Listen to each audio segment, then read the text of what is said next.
L'intérêt de ce cours, c'est de comprendre comment calculer les efforts internes à travers une section de coupure sur une poutre. Alors, on commencera par l'équilibre de la poutre E. Donc, on suppose une poutre E en équilibre sous l'action des efforts qui sont externes. Et vous remarquez, donc, qu'on met en place un système d'axe à X0, à Y0, à Z0, une section de coupure fictive, que j'appelle donc S, de centre G, et qui est positionnée par rapport à A par X. La somme des actions externes qui s'exercent sur E, ce que j'appellerai donc E bar sur E, égale bien évidemment donc au torseur nul. C'est le principe fondamental de la statique. Alors l'équilibre de E peut être traduit aussi en termes de résultante du moment. On a vu donc le théorème de la résultante sur un moment, c'est-à-dire la somme des efforts qui s'exercent sur E égale torseur égale au vecteur nul. Et la sommation du moment, la résultante, le moment en A, égale au vecteur nul. Alors, si on suppose l'équilibre de E1, c'est-à-dire à travers la coupure fictive, on va essayer d'imaginer faire une coupure à travers la section S, et on va isoler E1, c'est-à-dire la partie à gauche de la section de coupure, et on va regarder ce qui se passe en termes d'actions qui s'exercent sur ce tronçon E1. Alors certes, nous avons les actions externes, ce que j'appelle E bar sur E1, mais vous avez aussi les actions de E2 sur E1 qui étaient a priori dans un premier temps donc internes et qui sont toujours internes à la poutre E, mais lorsqu'on suppose une coupure fictive, ça devient donc des actions qui sont externes au tronçon E1. Donc l'action de E2 sur E1 sera aussi une action qui va s'exercer sur E1, mais à travers la section S, et ce que j'appellerai par la suite le torseur ou les actions de cohésion. On peut modéliser l'action mécanique de E2 sur E1 par un torseur appelé torseur de cohésion.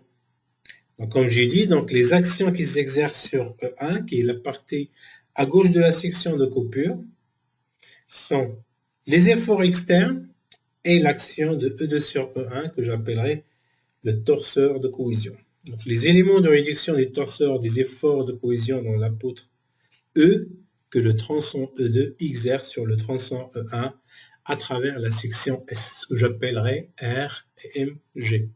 Alors, vous remarquez que ce torseur, il est écrit obligatoirement au centre G.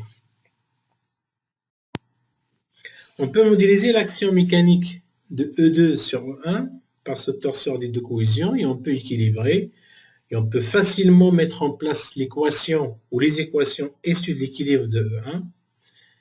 Les actions externes, donc si on fait le bilan des actions qui s'exercent sur E1, on a dit donc les actions externes à E1 et le torseur de cohésion, la sommation des deux égale au torseur nul. Donc si on suppose l'équilibre, donc c'est ce qu'on retrouve aussi donc, dans cette écriture. On peut facilement donc en déduire les éléments du torseur de cohésion, R et MG, via l'équilibre de la partie à gauche de la section de coupure. Donc R égale à moins la somme de tous les efforts qui sont à gauche de la section de coupure. Et MG égale moins la somme de tous les moments des actions qui s'exercent à gauche de la section droite. Donc, a priori, jusque-là, donc, nous avons les moyens de calculer les efforts de cohésion à travers une section donnée. Il se fait de prendre l'équilibre de la partie à gauche de la section de coupure et on peut donc en déduire RMG. Je rappelle que l'équilibre de l'ensemble des tronçons E peut être déduit par la sommation de l'équilibre de 1 plus l'équilibre de E2. Ce qui va nous permettre en tout cas d'établir la relation entre l'ensemble des actions qui s'exercent sur E1 et l'ensemble des actions qui s'exercent sur E2. Donc nous avons R de E bar sur E1, ça doit être égal à moins R de E bar sur E2. La même chose pour les moments écrits au point G. le moment des actions qui s'exercent sur E1 égale à moins le moment des actions qui s'exercent sur E2. C'est très intéressant. Ça permet de calculer le torseur de cohésion, mais cette fois-ci, via l'équilibre de la partie RMG peut être calculé par l'équilibre de la partie à droite, mais cette fois-ci, donc on ne va pas mettre de signe moins, R égale la somme des torseurs des actions qui s'exercent sur la partie à droite de la section, encore les moments MG égale à la somme du moment des actions qui s'exercent sur la partie à droite de la section. Donc nous avons le choix. Donc lorsqu'on va faire une coupure de section, on va prendre soit la partie à gauche, soit la partie à droite. Et le choix dépendra essentiellement de la facilité de calcul. Donc on va opter pour équilibrer la partie qui introduit moins de calcul. Alors, on sait calculer RMG, reste à décomposer ces éléments RMG dans un repère local lié à la facette. Ce repère local, ce que j'ai appelé G, X, Y, Z, c'est un repère qui est déduit par translation du repère global, à X0, Y0, Z0, mais au point G, avec X, il est normal à la section, émanant des points G. Y, Z, il est sur le plan de la section droite. Et on marquait comme au point G, il est toujours positionné par rapport à l'origine A. Donc toutes les positions de section, quelles que soient les zones qu'on va étudier, vont être toujours par rapport aux mêmes origines. Donc on va conserver l'origine A. Ces éléments du torseur de cohésion, lorsqu'on va les décomposer, on va décomposer R sur X, Y, Z. La composition sur X, ça donne N, l'effort normal. Et la composition sur la projection sur le plan YZ, c'est ce qu'on appellera l'effort tranchant. Alors, du moment qu'il est projeté sur un plan, donc on projetera T sur Y et sur Z, on aura TY et TZ. La même chose pour M, G. On va le décomposer sur X, donc vous aurez un moment de torsion. Et lorsqu'on va le décomposer sur le plan YZ, nous aurons donc un moment MFY, MFZ. Donc c'est ce qu'on retrouve un peu dans cette écriture. Finalement, la composition des torseurs de cohésion donne lieu à 6 composantes dites algébriques, qui peuvent être négatives ou positives, et qui varient en fonction de la position de la section qui est modélisée par X. N étant l'effort normal, TY, TZ c'est l'effort tranchant, MT c'est le moment de torsion, MFY, MFZ c'est le moment de flexion. Alors ces éléments du torseur de cohésion, a priori, donc on sait les calculer, mais ça sert à quoi? Ça sert tout simplement à définir le type de sollicitation auquel il est soumise la section.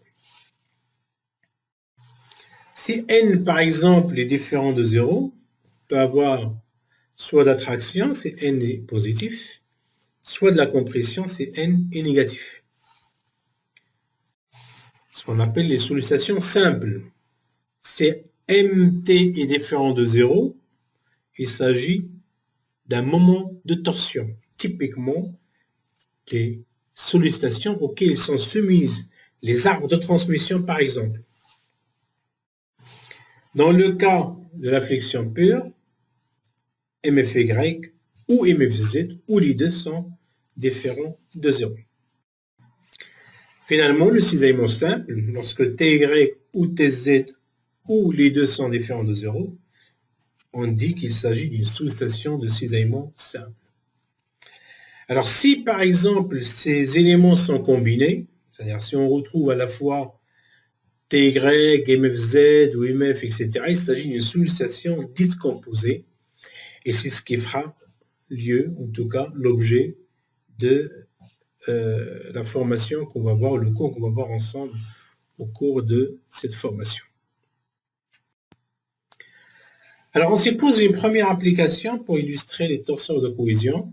Donc on suppose une poutre sur deux appuis, A et B, chargés au point C.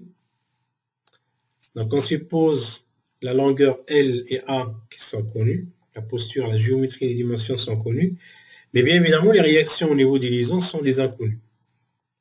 Alors, dans cet exercice, on se pose le cas plan, rappelant que dans le cas de la gestion des matériaux, dans la plupart des cas, lorsque la géométrie, c'est une géométrie poutre, il admet un plan de symétrie, on regarde les chargements. Si les efforts sont dans le plan de symétrie, ou si le moment ils sont portés par l'axe normal de plan, il s'agit d'un problème plan. Qu'est-ce que nous avons vu un peu dans le cadre de la mécanique appliquée, dans le cadre de la mécanique appliquée en études statiques, nous avons vu comment on peut proposer un cas d'hypothèse problème plan. Dans cet exercice, c'est le cas. Et lorsque le problème est les plans, les liaisons, ce que j'ai montré un peu dans l'introduction à RDF, sont réduites à 3 types de liaisons. Une liaison à plus simple, ce qu'on a en B, qui introduit donc une réaction en B, et l'appui en A, c'est une sphère sur le plan, ce qu'on appelle une liaison rotule dans le plan ou une liaison articulaire. Il introduit 2 réactions, 2 inconnus. Alors, nous avons 3 inconnus dans l'ensemble. Le problème est plan, 3 équations a priori, donc le problème est simple à résoudre. Donc il est très important, avant de calculer les efforts internes, de faire le bilan des efforts externes et de calculer l'ensemble des efforts qui sont externes à la structure. Sinon, on ne peut pas calculer, via en tout cas l'équilibre par coupure, on ne peut pas calculer les efforts internes. Donc l'isolement de E permet de calculer les réactions au niveau des appuis en B et en A. Donc là, c'est l'ensemble des actions mécaniques qui s'exercent sur la poutre E isolée. Par un simple équilibre, principe fondamental de la statique, donc on peut calculer les réactions. Donc là, en l'occurrence, j'ai calculé l'ensemble du torseur au point A. J'ai ramené les moments au point A et par simple équation, nous avons 3 équations, 3 inconnues, 3 équations qui sont indépendantes. Donc on peut facilement calculer les réactions au niveau des appuis. Dès lors, dès qu'on calcule les réactions au niveau des appuis, on passe aux coupures. Alors, vous remarquez que là, j'ai 2 zones. Pourquoi 2 zones? Dès que j'ai une action qui s'exerce entre A et B, qui sont les 2 points extrêmes de ma poutre, c'est ce qui délimite les zones. Ou si j'ai une liaison entre A et B, là encore, j'aurai une 3e zone. Donc, la première zone, c'est entre A et C. Mon X varie entre 0 et 150 mm. Je fais ma coupure, j'ai le choix entre soit équilibrer la partie à gauche ou la partie à droite. Soit l'un, soit l'autre, vous aurez toujours les mêmes résultats. Là, j'ai opté pour la partie à gauche de la section de coupure parce qu'il introduit moins d'action. Et je vous ai dit que le choix de la partie à équilibrer dépendra essentiellement de la facilité de calcul.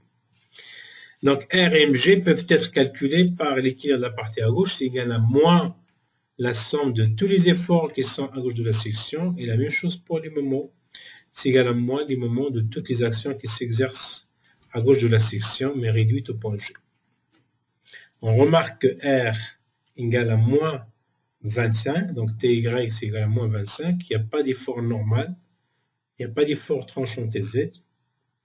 Et si on réduit les moments en G, on translate les moments de l'action de A au point G, vous avez donc MG égale à MA plus GA vectoriel la résultante. Vous avez moins 25 X porté par Z. Donc le moment MT est nul, le moment MFY est nul, MFZ est différent de 0. Ce type de sollicitation, c'est ce qu'on appelle la sollicitation de flexion plane simple. Et c'est ce qu'on rencontre souvent dans le cas de structure. Souvent, la flexion pure n'est pas souvent présente, mais ce qui est présent souvent, c'est la flexion plane simple où vous avez TY, MFZ différent de 0. On fait la même chose pour la deuxième zone.